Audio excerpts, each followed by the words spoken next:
por lo cual las guerras continuaban a lo largo de este periodo de transición. Por ejemplo, se hablaba de que en las provincias del este había mucha participación. Según Kigali, es que los ruandeses eran responsables de la continuación de la guerra. Había rebeldes que estaban presentes aún en Congo, rebeldes ruandeses, y como habían rebeldes en el Congo y suponían una amenaza para Ruanda, que además eran los responsables del genocidio del 96. Según muchos observadores internacionales, Ruanda, de hecho, estaba en el Congo por dos otros motivos. El primero era la explotación ilegal de los recursos congoleños, que era una fuente de ingresos importante para Ruanda. Y segundo, era la protección de la población de descendencia ruanda que vivían en Congo, debido a los factores étnicos, minoría étnico, que se veían amenazados continuamente por los grupos indígenas del Congo desde su independencia en 1960. Y según la narrativa principal, la corriente principal, la participación de Ruanda generó violencia en dos frentes. Primero, mantuvo a los rebeldes en el Congo, y estas milicias eran responsables de una violencia terrorífica en la zona del Congo, en esa zona del Congo. Otros actores también armaron a esos grupos rebeldes. Gran parte de las fuerzas de la paz internacionales decían que a nivel nacional muchos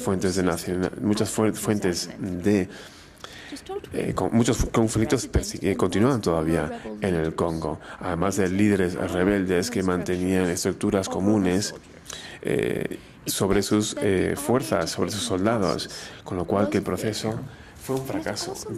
El proceso de gestión del ejército fue un fracaso, sobre todo en las provincias del este.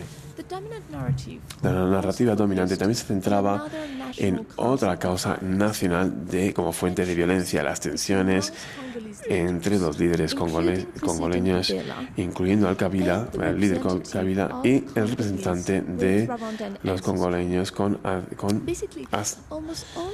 ascendencia ruandesa. Casi todos los líderes que no pertenecían a esa minoría utilizaban una propaganda para conseguir apoyos en los rallies. Y muchos discursos cargados de odio provocaron también, por supuesto, un incremento del conflicto. Debido a esta situación política, la agenda económica nacional provocó mucha violencia. Las facciones continúan explotando los recursos nacionales, que generó violencia en muchos grupos armados, pero también violencia contra la población local, sobre todo para intentar contratar y conseguir personas para explotar las minas. En la narrativa principal, el otro motivo principal de violencia, se reza esta narrativa, es que muchos fondos que están destinados a los ejércitos se desviaron. Y esto provocó que el ejército continúa violando los derechos de los civiles, robando, asesinando, violando a las mujeres y asesinando a todos aquellos que se renunciaban a entregarse a lo que ellos exigían. Los agentes internacionales no pueden determinar todos estos motivos de violencia. Lo mantenían todo a nivel nacional y utilizando distintos análisis para intentar comprender la violencia que no estaba vinculada a un nivel macro, digamos, nacional. Desde su punto de vista, la violencia local era criminal y era la consecuencia directa de que no había orden policial en el Congo. aún más importante, los agentes internacionales opinaban que la violencia era nata del Congo. Muchos de las misiones de la paz veían al Congo como un país inherentemente violento, donde la violencia era siempre algo normal y que cabía esperar. Cabe observar que esta imagen de elemento nato de salvajismo y violencia del Congo facilitaba la colonización. Y esa es una noción que sigue viva hoy todavía. Pese a todo esto, la intervención internacional en el Congo no fue el único elemento que malinterpretó los motivos del conflicto. También los diplomatas y los representantes de las naciones diplomáticos, quise decir, y las Naciones Unidas tampoco emplearon los mejores métodos de intervención en un país. Para empezar, los agentes internacionales se veían a sí mismos como se veían trabajando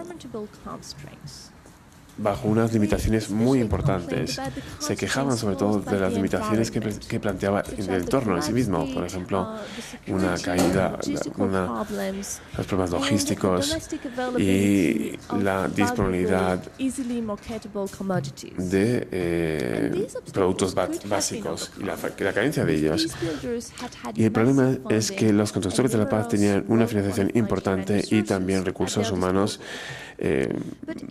y grandes recursos a su disposición realmente. Pese a ello, los constructores de la paz, estas misiones, se quejaban de la falta de recursos.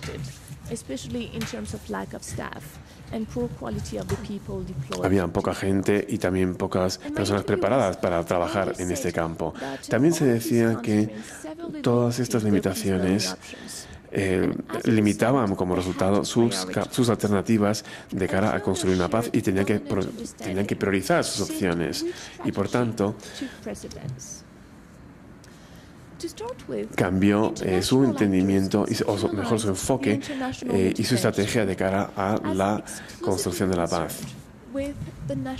Para empezar, los agentes internacionales conceptualizaron su intervención internacional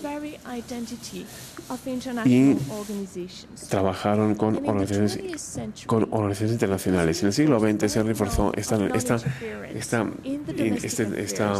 noción de la no interferencia en estados soberanos.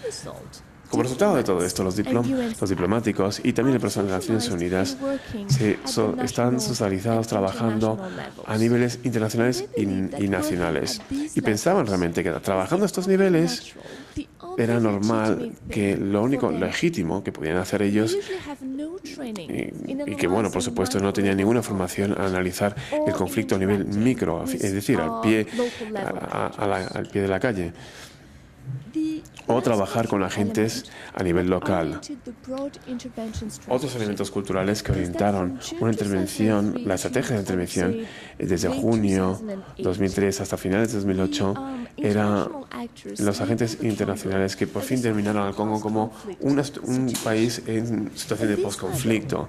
Y este etiquetaje tuvo como efecto un cambio de estrategia para la mayoría de los constructores de la paz. Por ejemplo, ya que como el Congo ya no estaba en guerra oficialmente, muchos actores nacionales no se les veía como rebeldes o partes enfrentadas o en guerra. Los agentes que participaban en la transición eran los únicos socios o las partes legítimas de cara a los diplomáticos y personal de las Naciones Unidas.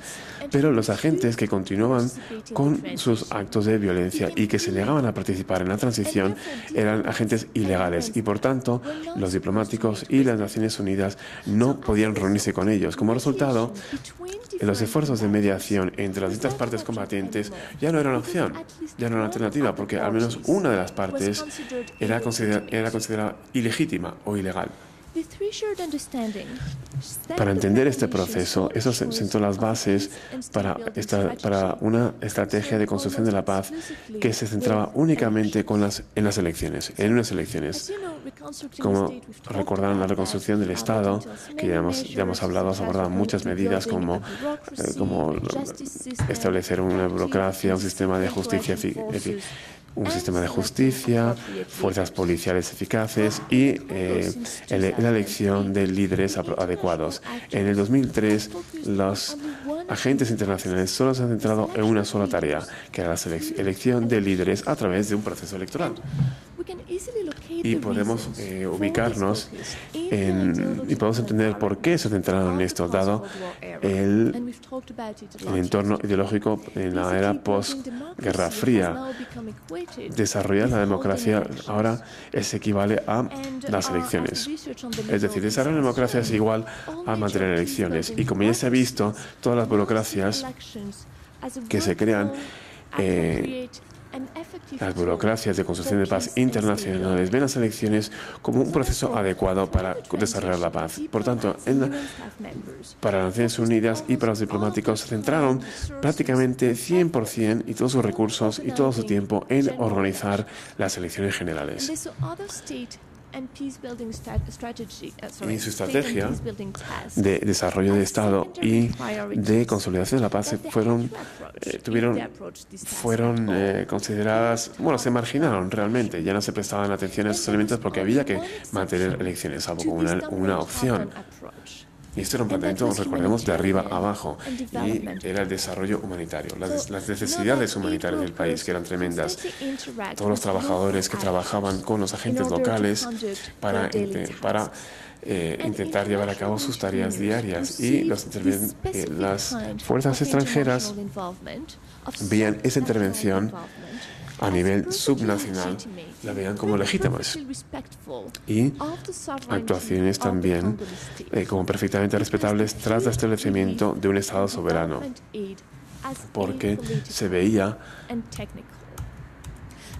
algo como político y técnico y además necesario. Esta imagen de desarrollo y de ayuda se veía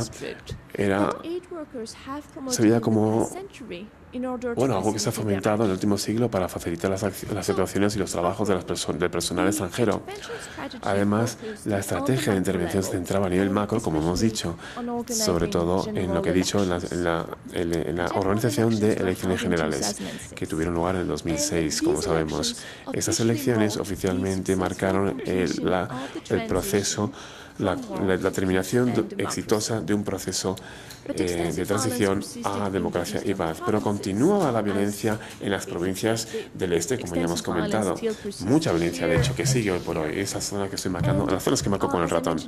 Y como he dicho antes, estamos todavía a punto de ver un resurgir de la violencia a nivel nacional. ¿Y por qué han fracasado todos los esfuerzos internacionales? Son muchos los motivos. Por ejemplo, se centraron únicamente en las elecciones, cuando sabemos que las elecciones se organizadas justo después de una guerra se centran más en lugar de promover la paz y la democracia, se centran únicamente en otras cosas. Y esto es el esfuerzo de la paz liberal y la agenda liberal. También está la falta de atención a la reforma del sector de la seguridad y para reconstruir el sistema de justicia. Y también hubo una presión diplomática insuficiente sobre la élite extranjera y congolesa, de manera que siguió la violencia y los agentes manipuladores siguieron actuando. Entonces hay una razón que se suele olvidar del descuido internacional de las tensiones locales, porque es cierto que había causas nacionales y regionales claras para que continuara la violencia durante la guerra, durante la transición e incluso en la actualidad. Entonces, al contrario de la narrativa dominante, el conflicto también se ve o está motivado por agendas locales muy claras. En otras palabras, la violencia en el Congo no es únicamente una consecuencia de tensiones nacionales y regionales, así que podemos identificar